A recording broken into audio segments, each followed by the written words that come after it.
Hello, everyone, and welcome to a pretty classic matchup here. We're going to be breaking this game down, talking a bit about it. Just played it earlier today.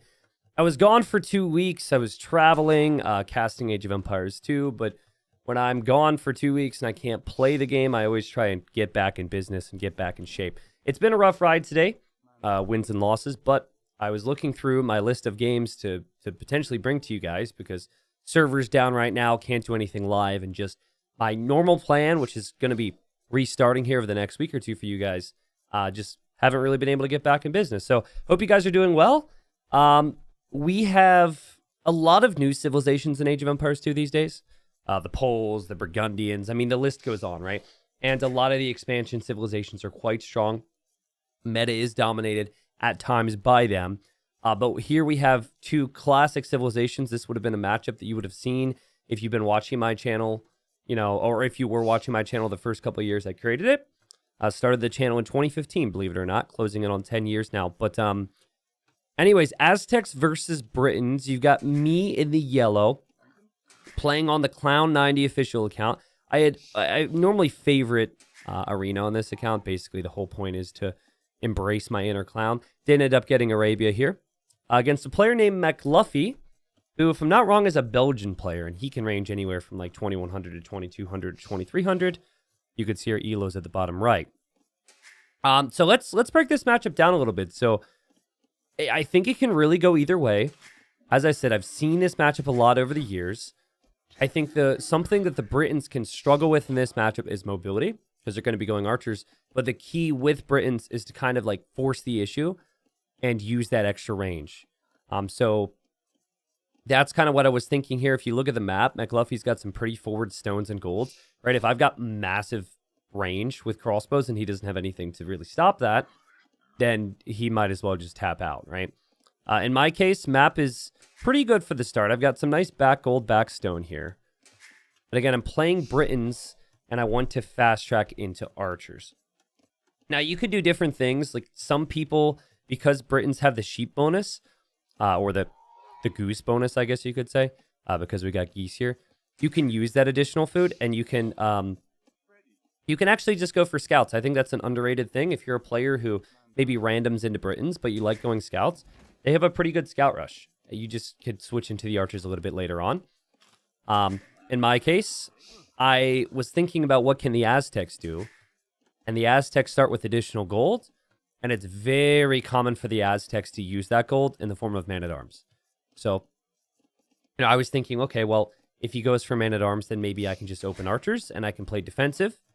And if I can defend from those men-at-arms, then we can take it to Castle Age, and then obviously we do a bit of adapting from there. So, I'm going for a bit of a new age build. These days, you see this a lot in team games. Team games, you don't really transition into other units a lot. You pick a role, like I'm archers or I'm scouts, and then you just stick with stable units or archer units the whole time. Anyways, so instead of going for the traditional lumber camp and mill, I'm going for the lumber camp mining camp. And you see, I'm not even taking the gold right just yet. I need the wood. And the plan is just to go for as fast archers as we can. So we're going to get to the berries later on. It's a tricky build. I'm not really that good with it. But what better way to learn a build order than to practice it a little bit? So look at that uptime. Crazy, right? Over on his side, he's been super greedy. I mean, so was I, to be honest. I pushed in a lot of my deer. And he's pushing in yet another deer here. And he's going to be dropping the barracks. His timing and everything told me in this position that it's going to be man-at-arms. So here I go, scouting my opponent. Seeing the berries, seeing the barracks, all these things are very important.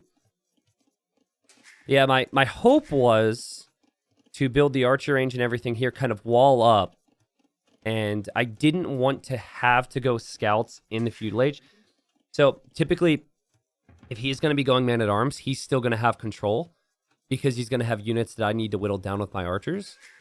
And what the player in his position can do, especially with all the food that he's going to get from all this, as I was like, is they can go skirmishers.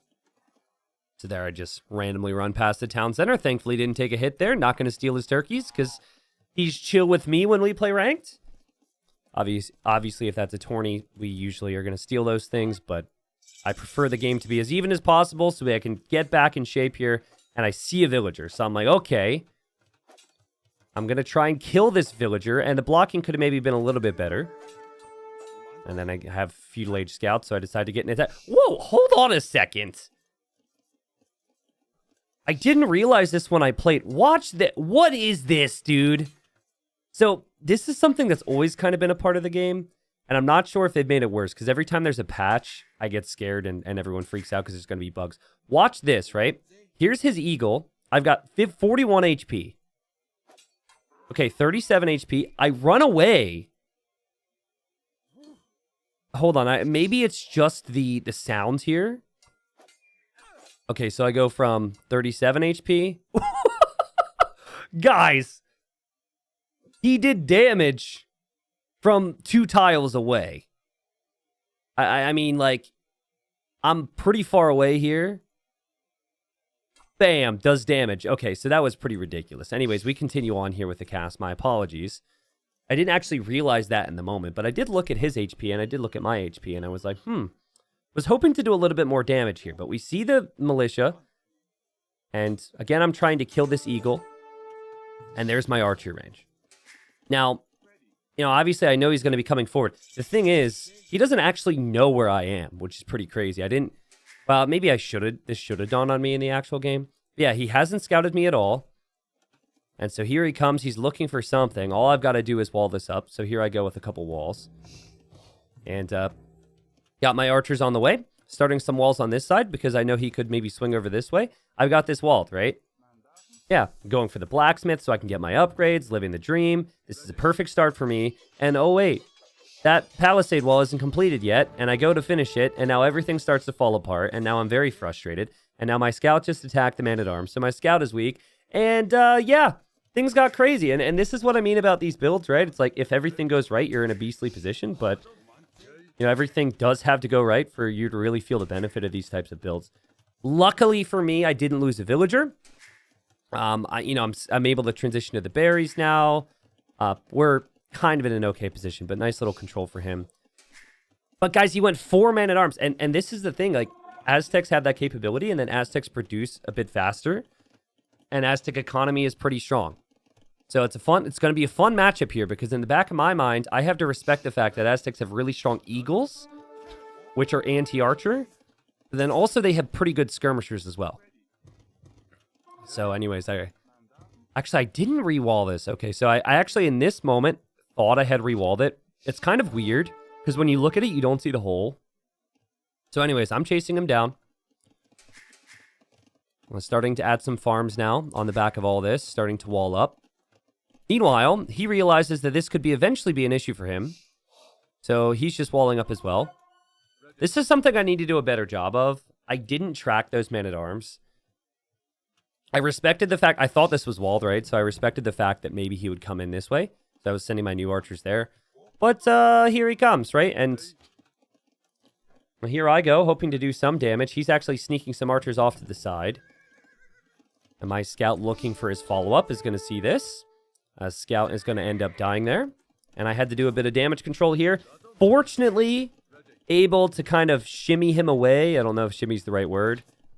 But did pull the villager from the wall. You know, did have to force some quick walls down. I think we just killed an archer there, which is kind of nice. KD's 1-1. But here he comes sneaking around. So, things have been sloppy execution-wise for me. But finally getting fletching now.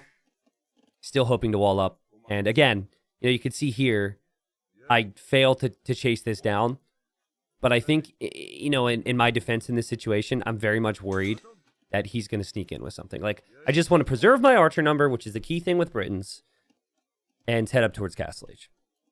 And actually, if you look at the total resources collected, we've actually done a pretty good job here. But he has collected more food, which could lead to a better Castle Age time for him. But he's got, what, 8 farms? We've got 11 farms, so things could catch up there. Yes. All right, so actually, he had paused for quite a long period of time, maybe like 5 minutes.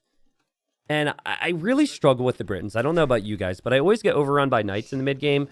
Or I drop the town centers with Britons because the town centers are cheap, and then I struggle with control. And so, you know, funnily enough, now I had rewalled this. And so then I have to delete a hole in the same area to come back in. But as he had paused, I was thinking about how I want to play this game. And I was just thinking, well, let's not be out in the field, right? Like, let's not be out with those archers. Archers are key to us. So I actually think the pause helped me because I'm more... Sometimes I just run forward and then the counterattacks get me. But anyways, his 3 archers, he's hoping to do some damage with them. Unable to do any significant damage. Fortunately for us, we had placed these houses a bit earlier. And he's just trying to micro-nerd a little bit here. He's obviously going to lose his whole force here. He does lose his archer. He's going to lose his man-at-arms. He lost his eagle as well. So in the end, it's been a messy game. But we end up clearing this up. And I will eventually be able to wall this up as well. Now, I didn't see a single skirmisher from him. So I felt like... I really felt like I could have confidence moving forward with archers in the long run. But... Now, I lost my scout earlier. I was very uncertain on what he was going to do. And this is where you have to think about it, right? Because if it's going to be a lot of eagles from him, we could consider using the barracks and going for man-at-arms and going for longswords. And then the other thing that Aztecs would do would be skirms. I think either way, having a stable would actually be really helpful against it. But I've been trying to learn Britons, man, because, I feel like I go things other than archers, and then their units are a bit subpar out of the stable. Or maybe... They're not subpar out of the barracks, but it's just, like, not separating yourself. It's not using a unique bonus of the Britons, right? So it feels like a generic civilization, I guess is my point. So I wanted to, learn and really control the game through archer play. So at this point, I'm sitting here, and I'm just like, well, he could move out with skirms. He could kill me. Maybe I shouldn't move forward. And I could send one weak archer forward. Like, I say this when I cast a lot for Low Elo Legends. I talk to you guys about how nice it can be sometimes to just send one unit forward. So I was thinking about that. He's sitting behind his walls. I am finally walled. And he will be cast late around the same time. He did use the market to do that, but he didn't have to really sell or sacrifice his eco that heavily. The total resources collected now, super even game. He's collected a little bit more. Some of that might have to do with Aztecs, but, I mean, it's pretty even. And he's adding the second range now hidden behind this, so he wants to really commit fully to skirms. So, what I decided to do was I decided to add a spearman, because I'm okay with showing him a spearman. I mean, it's just going to confuse him, if anything. I just want to know what he's up to, because sometimes the players will go 2 ranges on the front, or a couple barracks on the front, but he's really hiding it, which makes this tricky. I mean, all of his units are sitting behind his walls. And obviously, I wanted to do some damage if I could. And I didn't get the scouting in to really know where his woodline was, actually. So, I think that's because I was so confused, or so focused on the front of his base. But anyways, I'm looking around. I just see the original archer range. So, I was actually thinking eagles right now. And I saw a game a couple weeks ago where just pure crossbowman was able to do it against eagles. Look at him. He's scouting with an eagle. Now, had I seen that, I could have looked at it, seen there was no upgrades, and known that it was going to be skirmishers. But I did not see it, and he did not see me either. I love this, though. He's not even attacking me. He's not even attacking the spearman right now. And so I'm thinking, well, I'm not sure what he's doing, and let's go for the TCs. Now, what I did notice is right there I noticed Bodkin arrow on the TC. So that's a way you can find out what your opponent's upgrading. If they upgrade Bodkin arrow, you'll see it right there on the TC. So I had decisions to make at this point forward, but cheap TCs for the Britons. So I went for the super greed approach. Wood upgrade, farm upgrade, 3 TCs. I've been trying to learn TC on the stone with archer sieves, so you can place defensive castles if need be. I had no clue where he was. I had no clue the amount of commitment he was really going for. But I go in there. At this point, I don't actually have Bodkin arrow. I did not realize that until a few moments later. But, adding the villagers right now. And I'm assuming he's either going to come here or he's going to come from behind me. And here's his eagle now. He does a really good job tracking. This is something with McLuffy. Like, his army control is really good. And so when you see this eagle just following you the whole way in, you kind of know this could be problematic for you. And there's Bodkin arrow for me now. And so with Bodkin arrow, the Britons have 8 range. Skirmishers only have 7. So the hope is that he doesn't have fully armored skirms. Because if he doesn't have fully armored, I could actually chip away at these things. But he went for all the attack and all the armor here, which means my crossbow would do 1 damage a hit. And this moment, I'm, because I had committed so much wood into the archers and the TCs and everything else, I don't actually have the best farming eco. But look at this skirms, guys. He's got 23 skirms. And it's a consistent problem for me that I fall into when I'm playing as the Britons. I think maybe I'm just too predictable. And now I'm thinking, like, maybe I should make some knights. And that's, like, my main option would be add a stable and go knights. Aztecs do always want to get monks on the field, though. So I was thinking maybe that wouldn't be the smartest move. Skirm monk could be good. So the easiest thing for me to add if I have a lot of wood and a lot of gold would be siege. So still making crossbowmen, because I can't just have 0 army to protect my mangonels. And trying to get as much value as possible here, but we've been trapped. And his economy is looking pretty good. I think our economy is a bit better. Well, it certainly is better when it comes to upgrades. But he's going to be on 3 TCs, and he's going to have full map control with all these skirmishers on the field. I'm still thinking about it now. Again, like, I was gone for 2 weeks. I hope this cast isn't too chill for you guys. Hope you guys are having a nice day out there. So just trying to, like, have this be more of a conversation than anything. As I drop a TC here, figured I had this controlled. Why not? Again, it's always tempting with the Britons and their cheap town centers. Accidentally rang the bell. Didn't unbind the town bell hotkey from my second account because I'm a noob. But yeah, anyways, I'm, like, still trying to think, what do I do differently where that doesn't happen? And I think the main thing is I got to be pushing in the middle all the time. Like, trying to be sneaky with archers can lead to you being caught like that. Big shots there for us. But I think maybe always trying to secure the middle of the map with the archers gives me a better idea of what to do. In theory, I could have, had he spotted me, I could have fallen back, added the siege, and then I'd have 30 crossbows with, some mangonels. But wasn't to be. Okay, so this is where this game gets really scrappy. Again, full disclosure, I was gone for 2 weeks, haven't played the game in a bit, feel very rusty, right? He knows that I've got siege in the middle now. But he also has quite, enough skirmishers at home, and he's doing the right thing because he can actually defend with this against everything I've got. And he hasn't done much eco damage on me, so here he comes with skirmishers, of all things.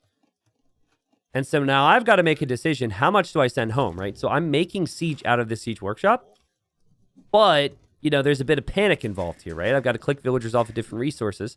So now you can tell, I kind of want to drop a castle here, but I'm clicking all my army after this, and he's melting my gate with skirmishers. So this is where, it's decision time, and what he's hoping to do is pull me out of position here. So he goes this way. He's a really good micro player, so maybe I picked the wrong moment to compliment him, but he's a really good micro player, so he feels like he can maybe get a lot of value from this. And he has ballistics as well, so he's just killing villagers underneath my town center. Guys, watch my idle time. Idle eco is actually very similar for both of us right now. But, I mean, I've got this TC fully garrisoned. I'm losing villagers here. This TC is fully garrisoned. And, I can't really send them back to work comfortably until my mangonel does its damage. And he's like, whoop! Little split move.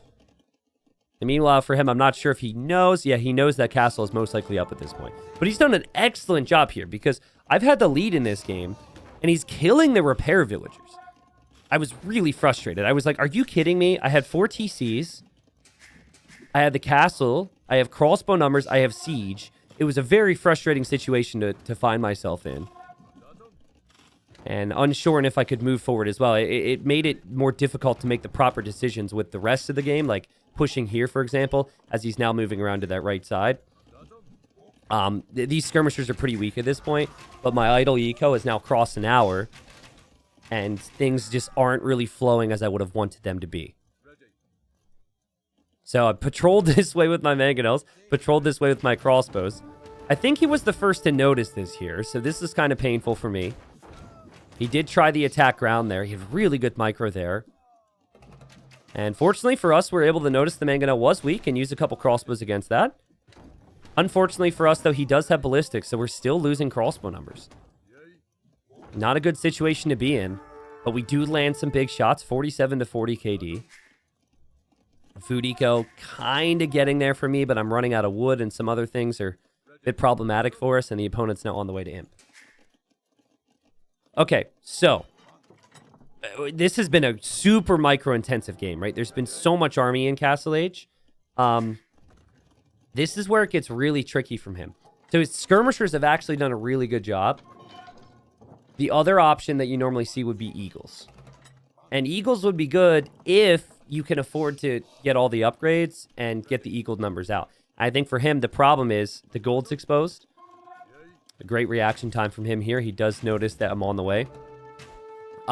Again, the problem is the gold's exposed. And also it's time, right?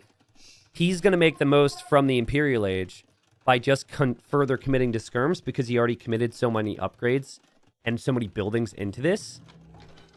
I see a lot of people like mid to low elo. They might try and switch eagles here, and then the eagle attack kind of falls flat because they just don't have the time, or they don't have the upgrades in time, and then it feels like wasted opportunity. But again, you know, earlier, you know, the thing about the Britons I had mentioned is sometimes they just want to really push up the middle. So I'm thinking like he made skirmishers, which cost food. I've been making crossbows and mangonels. There's no way that this guy's going to beat me to the Imperial Age, and then I got 2 castles in the middle. Ability to make trebuchets, I deny his golds, and then I win this game. That's kind of what I was thinking. He did a great job getting to this type of position. And as we land a pretty good attack around there, but don't get the kill, I'm still thinking we've got this game. 115 villagers for us, 90 villagers for the opponent, 0 relics selected. A big talking point went up against Aztecs. Aztecs get 33% more gold per relic. And I'm going to drop a castle here. And I figured, you know, 3 castles versus 1. Let's win the Treb War. Let's go. This is a big area for him, right? Because he can't currently take this gold. So this gold is hugely important. And from my point of view, I'm now looking at this, thinking he's going to have Trebs before me. But that with my range and my crossbowman, I'm still going to be fine. So I'm not thinking about any type of switch. I personally, for pretty much the same reasons I'd mentioned from his position, I didn't feel like it would be realistic for me to start getting the upgrades and start dropping the buildings to make a switch. I was expecting to have to repair my castles here. We committed a lot of stone there. So anyways, what's he going to do? What's his go-to here? His go-to is going to be a freaking skirmisher counterattack. It's so annoying. It's so annoying. And now I'm like, okay. I'm going to drop stables, I guess. Guys, I got so many villagers here. I reacted to this very late. I didn't actually notice that. I would think I was looking here. You can see he's done a lot of damage. More damage than I've been able to do to him all game. Not to mention he's kind of hitting everything, right? Gold, farms, wood. So now, you know, I was thinking I could go Arbalest and Trebs. But I'm really realizing now, like, I need something more. So I'm going to click the Cavalier upgrades, try and drop these stables. But again, it's just sitting underneath TCs. I think it's an underrated move. I had a game earlier today where my opponent had a bit of an eco lead, but they were being very greedy. And I had enough knights to just run in and out underneath their TCs. Forcing garrisons like this is underrated. Obviously, you don't want to throw away army. But look what he's been able to do, right? Like, he's got skirmishers here to protect his Trebs. And he's been able to do quite a bit of damage to us. Killed 25 eco in this game. And my idle time, again, is just insane. Still didn't send back to work here. Still didn't send back to work here. And even this skirmisher is somehow sitting right between all my TCs. I'm a little tilted watching it, not going to lie. So, you know, remember earlier in this game where I talked about the options that Aztecs have, but also how he decided to open skirm because it was a timing thing, and it would have allowed him to do this, you know, this level of damage faster than versus if you were to switch into eagles. He's decided on a similar thing here. So he has the ranged upgrades, and he sees I've got Cav now, and he's probably like, oh man, I need, you know, I only have 20 on food. I need to do a bunch of different things here. How can I deal with that Cav the fastest? And in his mind, at least from what I'm seeing here, yeah. He's like, because I have the ranged upgrades, I'm just going to go with my skirms, but then I'm also going to go with crossbowmen and eventually upgrade it to Arbalest. I really like the decision from him, actually, because of how much, you know, pressure I have in his face right now. Like, I only have the Castle Age armor on Cav. Britons do not get bloodlines, so I lack the amount of HP that other civilizations would have. And, you know, for me, I'm trying to fix my economy a lot, right? Like, I'm going to have villagers here finish this gold. I don't know where they're going to go. These villagers here, I mean, look how much I've got on gold. 50 on gold. Clearly, there's an imbalance. These guys need to go to wood somewhere. I've got way too much gold at the moment. And so you can see a mix of crossbowmen has helped him be able to, you know, hold against this. And had he just tried to go for pikemen, it's likely that maybe the crossbowmen would have killed the pikemen. Obviously, would have had the skirmish out there in the first place. But I tried to deny his gold. Now I'm going to lose my second castle in the front. And I'm just like, sheesh, this is tricky. Super tricky situation for me. So I'm going to fall back here with my cav. 132 villagers for me. 121 villagers for my opponent. Getting the Imperial Age armor. Seeing he's got skirmishers. Hoping to take the fight here. That's pretty good. Now we see the elite... Or sorry, not the elite, but just the Eagle Warrior tech come in for him. But again, you would need Elite Eagle, which is 800 food, 500 gold. And then you would need Imp Armor to really be able to consider that. Let's look at scouting here. You know, from him, he's been able to see a lot of my base with the skirmisher raids. But he doesn't really have any good defensive castles in the middle or on the right side, which could be an issue for him. For me, I've only got one castle, which could be an issue for me as well. But we are starting to place outposts around the map. And I say this a lot, if someone's not pressuring you immediately after they, like, take a... Or if someone's not forcing a reaction from you, especially when you have mobility, using that time to try and force a reaction from them is always very helpful. And so that's what I'm trying to do here. He does notice some of this, like that cav running in there. Got a couple cav here. And then here he comes with his traps. So essentially, he's trying to... He doesn't want to respect the raid too much, because if he reacts with everything, then I just take full control of the map. And he's hoping that maybe I sent everything that I had to accomplish these types of raids. Unfortunately for us, we're able to save our trebuchets. We do not have Warwolf, which the Britons do get, which would guarantee that they win the Treb War. But I'm still massing crossbowmen. Starting to get ballistics now, so I'm not missing as many shots. And we're hoping to hold in this position. And it really feels like, you know, this game is all going to come down to who ends up winning this engagement. Because if he takes out my castle and he controls this hill, very hard for me to break. And same vice versa. But I mean, more so in his case, right? If he loses this area, that's where his stones and golds are. And I think due to the game flow here, he's maybe trying to force a fight a little bit too much. We take out the trebuchets, and now we are in a position where we could push this. Unfortunately for him, you know, his eco is pretty good. 132 eco. A lot on gold, food, and wood. He actually has more on food than we do. But his army is kind of withered away here. And Aztec Arbalests do not have thumb rings, so they're not really all that strong. Like, Briton Arbalests would be way superior if I can eventually get the upgrade. And he doesn't have a ladle yet. But you can see he's, like, thinking about Elite Eagle. He's like, I need Elite Eagle out. If I have Elite Eagle, the situation will be better for me. Thank goodness I still have the extra range on the crossbow. It's a little embarrassing to show you, like, how long it's took me to get Arbalest.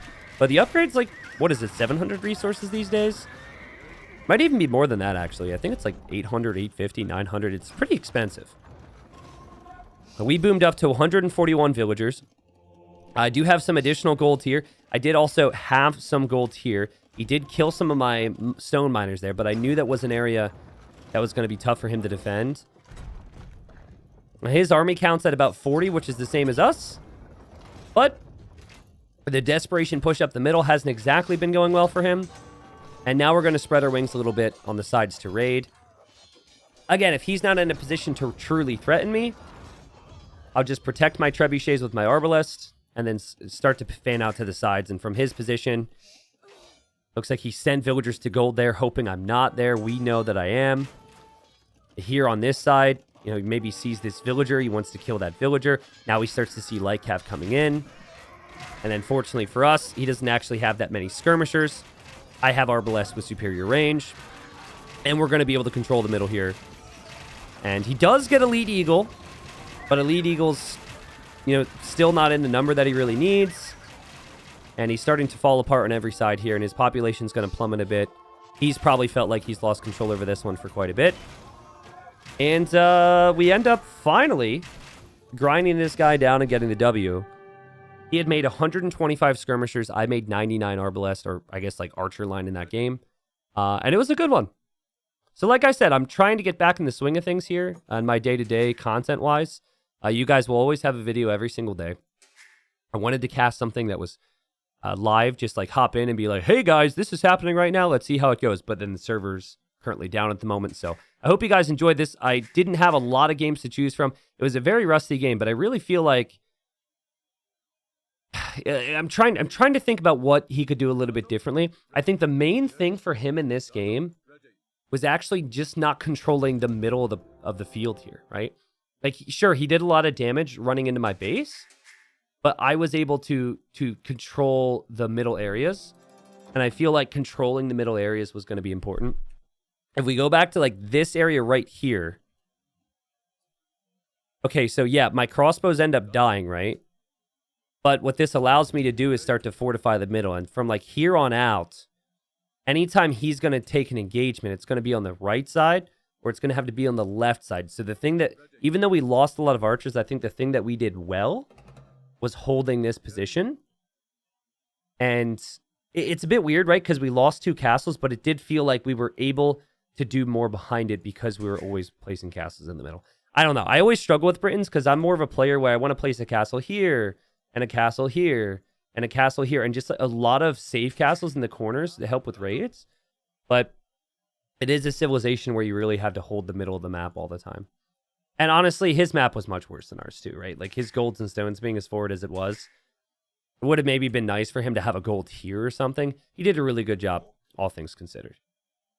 But yeah, let me guys know what you think of the matchup. I actually think that that Britons are a bit of an underrated pick these days. It's weird. You used to see Britons all the time in tournaments and whatnot, but these days it's definitely a player thing. Like a player like Leary, for example, who is the best archer micro in the game, he likes to pick Britons. But you know, you have long range arbalest, which can be helpful. You have solid stable units. You have great infantry, cheaper town centers, faster working archery ranges. There's a lot of bonuses for the Britons that are very strong. But you know, if you look at tourneys, you see Aztecs on Arabia, but you don't really see the Britons all that much. Anyways, was a real back and forth game here. Here's a look at the eco. We did end up getting more food. We had more stone and more gold as well. I think a lot of that was just due to the fact that I had 50 on gold at one point. Because, like, we ran out of gold at this point, right? Like, at least we didn't run out of all golds because we had the neutrals. But I think it's very rare to run out of gold at this point for me, and a lot of that was just due to the fact that I had mismanaged my eco at some point. I probably needed to make a little bit more than skirmishers here. Maybe could have tried skirm pikemen, but more than anything, it felt like he needed to push through the middle, and then he would have been able to force a reaction from me, and then I wouldn't have been able to raid. But anyways, guys, again, let me know what you think of the matchup. Let me know what you think of the game. Hope it was a good one, and I'll see you guys tomorrow with a new upload.